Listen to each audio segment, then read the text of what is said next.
এই জায়গায় বসে আমরা যে আজকে মিটিংটা করতে পেরেছি আল্লাহর দরবারে আমরা শুকরিয়া আদায় করছি। সুপ্রিয় উপস্থিতি, বরজং সদর ইউনিয়ন কর্তৃক ৮ নং ওয়ার্ডের ওয়ার্ড কর্তৃক আয়োজিত আজকের এই বিএনপির দ্বিবার্ষিক সম্মেলনের সম্মানিত সভাপতি আবু তাহের সাহেব উপস্থিত আছেন।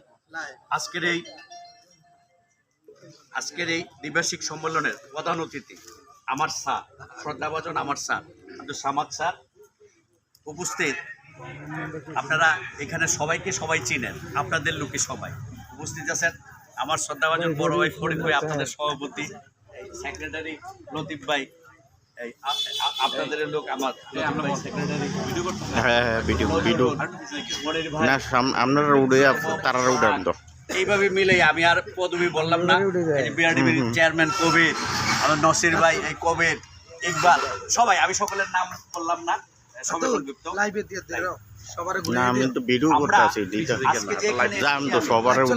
আমার এখানে আসার কথা ছিল না, আমাকে আসতে হচ্ছে বাধ্য হয়ে।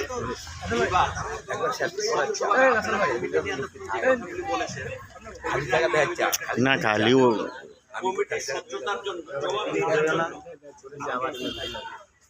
আপনাদের এই ইউনিয়নে আমার চেয়ে আরো তারা কিন্তু এই ওয়ার্ডে আসতে পারে না। তারাও কোনো না কোনো সামনের সাথে যারা আছে তারা বৈশাখ পকেট কমিটি করে ফেলবে। তারা যদি পকেট কমিটি করে ফেলে থাকে, এখানে একটা কমিটি আসছে, যদি কমিটির বিরুদ্ধে কোনো অবজেকশন আসে, হ্যাঁ, তাহলে আমি কিন্তু এই কমিটি স্থগিত করে দেব।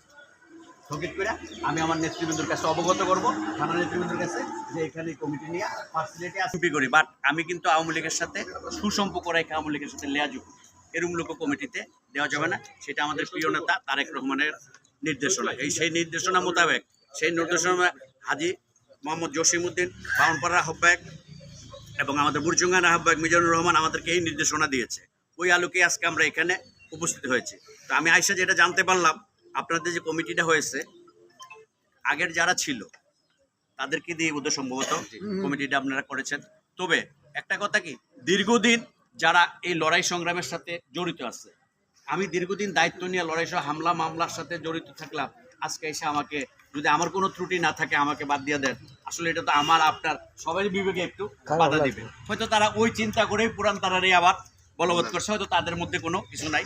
আর আপনারা যারা আছেন এখানে আজকের দিনে এমন কোনো লোক নাই কোনো না কোনোভাবে নির্যাতিত হয়েছেন না। কেউ মামলা খাইছেন মনে করেন আমি মামলা খাইছি না, আমি চা দোকানে বসছি, আমাকে নেগেটিভ দৃষ্টিতে দেখছে আওয়ামী লীগের তারা। এত বড় সাহস থেকে চা দোকানের বড় চেয়ারটা বসে রয়েছে, এটাও কিন্তু আমি একটা